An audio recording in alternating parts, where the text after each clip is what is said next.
ഏതോ ഒരമ്മ തൻ കയ്യാൽ അന്നു രൂപം ലഭിച്ചോരാപ്പം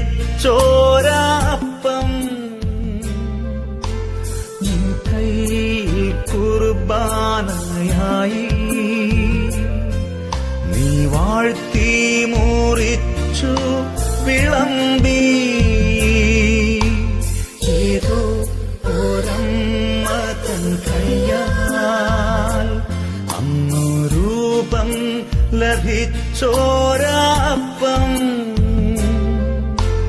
നിൻ കയ്യിൽ കുർബാനയായി നീ വാഴ്ത്തി മുറിച്ചു